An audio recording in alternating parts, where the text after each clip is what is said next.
Okay, everybody. I'm appearing a little dark here, but I'll put up with it. All right, to clear up some things about the car yesterday, this is actually the next day. Today's the 24th, so of March. So I had a couple of people that happened to watch the video live.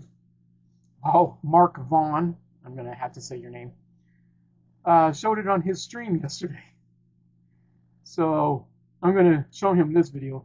Thank you, Mark. If you do show this on your stream tonight, thank you very much. Much appreciated. Okay, but Mark did ask a few questions on his stream live, and so we're gonna go through that. Number one, the reason for the light bars. Now, also right now it is raining out there. I don't want to. I don't like filming in the rain, nor does anybody else. So forget it. I'm in the office right now, so there we go. Let's clear that up right now. Reason for the light bars. Well, okay. I do deliveries for DoorDash, Uber Eats, Amazon Flex, Amazon deliveries. So I need to have those light bars on when I'm going down the street and I got to pull over just enough to get out of traffic, but not completely. And delivering food, delivering whatever, packages, whatever the case may be. There's reason number one for light bars. Number two, I also work sometimes with the county. I am part of the Spokane County's ARES ACS group. We help with communications and search and rescue and stuff like that for the county, Spokane, Washington. So I also use the light bars to be able to also go find frequencies that are disrupting the ham radio stuff and all that, or fire, police, whatever, So there's quite a few of us that do that. So I don't get called out as much. I find that I get called out. They know I'm in Airway Heights. That's where I'm at. They know where I live because I have to update my address all the time whenever I move. FCC guidelines require that. So they know where I live, and they're like, okay, there's a signal that's kind of close to your area. We're going to have a couple of people go and try to search for the signal. You're one of them. I have a Doppler radar system in my car, hence the reason for the antennas, which we'll get to in a little bit. So I go out there and help find stray signals or malicious signals, as they are called. Kill them. Well, we don't kill the radio or whatever's making the interference noise. We find the equipment. With Doppler radar in the car, I can get close. I can get within maybe 50 feet. Then I have to take a handheld version and track down to the last foot or so. Can't really show that. That's gear that I can't really show right now. I've been asking. They said no. That's we don't want that being shown because then if anybody sees your video and sees how you do it, they'll find some way to hide it even more. Some of these people that like to do harmful interference to police, fire, medical, our ham radio gear, stuff like that, they don't like us for some reason or another, and we just don't want to end up showing them how we do it. It's actually pretty easy. Done it for, I've been a ham operator for 17 years, so I'm used to it. I used to do it with my dad's truck when he was alive and I didn't have a vehicle at the time. I had my license, I just didn't have a vehicle. Then when I got the van, when I had the 1999 Plymouth Grand Voyager, I had the Doppler, kind of a simple version of the Doppler system on there. Ever since then, some friends have helped me get the better Doppler system. I don't want to show all the gear because I just don't want you malicious people that are in or near my location know how I do it. The antennas on the car, let's go with that. Okay, some of those antennas are hooked into a special box I did not show, not going to show. And then all I have to do is run just one USB plug-in to my Asus laptop over here In the car, I do have an inverter, and I have a separate power system for the laptop, so that way I can keep it running and charged up. I have a separate system here in the house, so that way, or in the office, so that way I can end up not have to move too much. All I have to do is take the laptop, power it down, take it out. If you're putting in the car on the passenger seat, I would like to get me a laptop holder, but that's neither here or there. The Doppler system I have is actually a borrowed unit from another ham operator. He says you can go ahead and use it for as long as you want. We'll hook you all up. Done. So this Doppler system is awesome. I can't show you the software. I wish I could. I wish I could show you the software and how it works on it, but they don't want me to show it, because if malicious people see it, they'll be like, oh, let's see if, oh, you have this version of it. Let's see if we can't, hack that sucker. So yeah, I wish I could show it off. Oh man, it's an awesome system. I love it, and it's included. The antennas that it came with are great, but the antennas I use with it are actually better. I actually tried both. I actually had 2 laptops in the car at one time, and 2 Doppler systems, one on my antennas, one on the antennas that came with. Mine was doing better. So I was like, okay, can I just use the box with the power cord and the USB? They said, yeah, sure. I gave back the other one. And I said, you can have the antennas on it. My friend was like, yeah. Just, as long as you are able to help, I don't care. I'm not charging you anything. I was like, oh, sweet. But I found out that Doppler system costs about almost $1,000. I get to use mine for free for a little while. He said, use it until I need it back, or use it until you can get your own. I was like, oh, if I get my own, I'm going to try to get the same one I got now. That way all I have to do is swap out the box and the antennas. I have to have the antennas all marked and everything. And I got that thing, well, I can tell you where the box is. It's underneath the passenger seat, along with the radio. One of the radios in the car, above the 2 controllers, that radio with the 2 frequencies on it, that is a radio that is, well, built into the car. I did it that way. So, and that's a ICOM IC2720. Yeah, and it's a dual listener. I can do 2 meter or 70 centimeter, either 2 meters or 2 70 centimeters, or one of each. It doesn't matter. And oh, it's just awesome. If you're wondering, yeah, it can run on just one antenna, which is great. I love that radio. I got that free as a Christmas gift from a fellow ham operator that I still have contact with. His name is Tom. I'm not going to give out the call sign. I don't want you guys locating him. So I told him, oh, hey, get your radio back, dude. No, he doesn't want it back. I even asked. I was like, dude, if I give you a better radio, want your radio back? He said, no, keep it. I don't care. So thank you, Tom. That's within the first year of me getting my license. So, okay, so the radios, more about the antennas. I also use them for the handhelds that you saw, the 5 of them. They are good for GMRS and ham operation in either 2 meter or 70 centimeter. So, and since GMRS is in the 70 centimeter area, I have no problem. Looks like I do have a problem with the my Yaesu radio, my handheld. I just added 2 more radios earlier today. Great, more radios. But I'm keeping them down in the center console area. Hold on. So, these 2 radios have digital capability. So they have the Yaesu C4FM Fusion, whatchamacallit. Comment down below if you know what I mean. Or D-Star on ICOM. And I have 2 of these radios. Well, one D-Star, one C4FM. Yeah, you're probably like, C4, is that a bomb? No, it's just a digital mode. There's also DMR is also another digital mode. I do have one radio that does DMR, but I don't feel like installing it. I don't use DMR. I use the C4FM and D-Star almost all the time. So I figured I'd just throw them in the car, hook them up. But looks like the Yaesu radio is on a wrong antenna. It can listen, but I try to key up, and it was not liking me. So I was like, son of a, I think I'm on a wrong antenna. That's why I don't have them all marked out.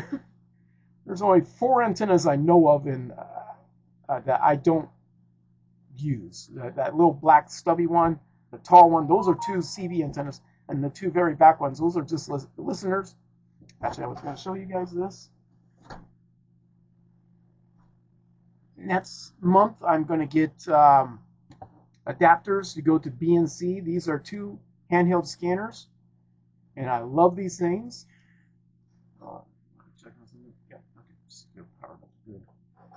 And these are Whistler scanners.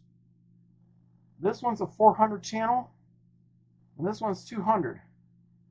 I got this for 70 bucks at Walmart. This one I got from a neighbor for 20 bucks. He didn't want it no more. He's like, I know you have scanners. I know you're a ham operator. Can't lie to me. He actually said it that way. I was like, damn, you caught me. He's like, I'll let you have this, and I even got the power adapter for it, but it's somewhere around here. He's like, 20 bucks and it's yours. I was like, hold on, here you go. I just happen to have the $20. So yeah, I'm gonna use those back antennas and get the SMA to BNC adapter. That way I can have 2 of my scanners in the car. I do have a 3rd scanner and a 4th. This is my digital trunk tracking scanner, but there is a problem. The problem's here. I don't know how to program this damn thing. I thought I knew how to program it because it's the same as programming one of these guys. But I know I'm skipping a step somewhere. Read the freaking manual. RTFM. Okay, well, that's okay. I'll worry about that later. But I will go ahead and get an adaptation kit to go to this, and I'll see what antenna I want to use on that. It does not matter. I don't care. Because what I like about scanners, since they don't transmit, I can put any antenna, actually, and tell you the truth, any antenna on that roof of my car can go to any of the scanners. Because, okay, like I told Ruth earlier today, whenever you put an antenna on a radio that's going to be keying up and you're going to be talking, you have to make sure it's resonant on that frequency or that frequency band. I know this. I've known this for over 16, 17 years. Maybe a little bit longer. But just to listen, anything, any antenna-like thing can go on a scanner. If you're just listening, any antenna will do it. Prove me wrong. But it probably needs to be resonant, kind of, according to what I've read and all that. I'll have to say, I've been very knowledgeable in more about frequencies than I did before I became a ham. So that's pretty cool. Okay, so the light bars I explained, the antennas I explained. Mark probably, he did raise another question. Are those running on batteries? Yes, they're running on batteries, but not the car battery. The only radio in that car that's running on the car battery is the one with the 2 frequencies being shown with the yellow background. That's the only one. That's the only one running on car battery. All the handhelds are running on their, no, that's not the exact one, but all the handhelds are running on their own battery. There's a good reason for that. That way I don't have to worry about, leaving them on but leaving the car off. I'll probably drain that battery within a half hour or less. So no, those radios are running on their own handheld battery. And all the radios, even these scanners, have a power meter. So I know how powerful the battery is. And if it gets low enough, I take the radio, disconnect it off the antenna system, and bring it on in. And if I just let it charge overnight, it'll be good in the morning. And I only noticed one radio that is getting close to getting a little low on power. So I'm like, okay, maybe I'll bring it in tomorrow after I get my refill tomorrow, which will be free. I got a free refill coming up. I just earned it today. I will If I was to go get a refill today, it'll be free. But I usually get a refill once a day. So, good old Dr. Pepper. Okay, alternator. Yeah, somebody, I think Mark was also asking what type of alternator I have in the car. It's the stock one that came with the car. That's all I can tell you. The battery in the car, that's its second battery because I was a bad boy and left some of my gear on some of the time. Yeah, GPSs don't. The GPSs and the cameras, okay, yeah, they'll eat power after a while and kill my battery. I've done it a few times. So, yeah. Okay, well, I can't think of anything else. If you have any questions, comment down below. I always make my videos available without any child protection because I don't frankly care about if kids are going to watch this. I'm a pretty clean person. I watch my my F words and shits and all that. I don't care if I say shit. But the F word, I kind of watch it. I watch also the goddams. Well, I said it, but I also watch those too. I don't like the N word either. I'm not going to say that one. So yeah, I do try to keep it clean. But if parents are not going to be well enough to watch their kids and watch what they watch on YouTube or anything else, screw them. You know, if you're a parent and you're not going to give a care about what your kids watch, then go to shit. You know, F you. But if you are a parent that is like, okay, yeah, I do care what my teen is watching, good, thank you. Be a parent, god damn it. Sorry. But, you know, I'm getting sick and tired of parents out there nowadays like, oh, I don't want to hurt my kid, you know, I don't want to, you know what? You're not a good parent if you're not going to be a parent. I was parented right by my parents, my mom and dad. My dad's been dead for almost 11 years. But my mom, she's a good person, but she and I can't get along some of the time. So, but hey, Mom, I love you, but I guarantee she's not going to watch this video. She doesn't even care about YouTube. So, yeah. Alrighty, well, and no, I'm not going to share a link on this one too. Facebook. We're friends on Facebook, but that's as far as it goes. Anything I post on Facebook, I really keep it clean. So, but if Mom does find this video, hi Mom, I love you, but you're a royal pain in the ass once in a while. So, and that's about it. I might just cut this part out. Nah, just kidding.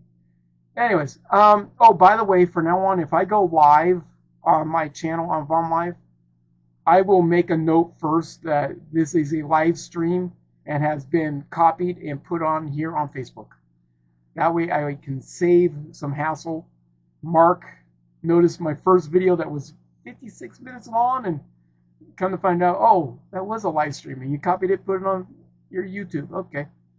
I consider YouTube a place where I can put videos up, and also past broadcasts will also get put up over here on YouTube. This is going straight to YouTube. I like to cast on Vaughn.live, but if you watch the 56-minute one, you'll notice that I was answering questions left and right. I sometimes just want to get done with the video and be good. But no, sometimes if I do a Vaughn.live video and then bring it to YouTube, I will let you guys know. I'll even let you know that this was YouTube only video. In this case, it was. Even the previous video was. The 56-minute one. Oh boy. I can see I'm into the 19 minutes here, which is okay. I like to try to keep them at least a half hour. So, alrighty, everybody. Thanks for watching. Please like and subscribe to this wonderful channel. You're on the Mr. Geek DJI 4 channel. And I think I'm going to upload this to my other two channels, WA7DJI and WRUR726. And maybe even throw one up onto Geek Out More. So, I got 4 channels to deal with. Okay, everybody. Thank you very much for watching. Please thumbs up. Please subscribe. And I'll talk with you later. See you in the next one. Bye bye.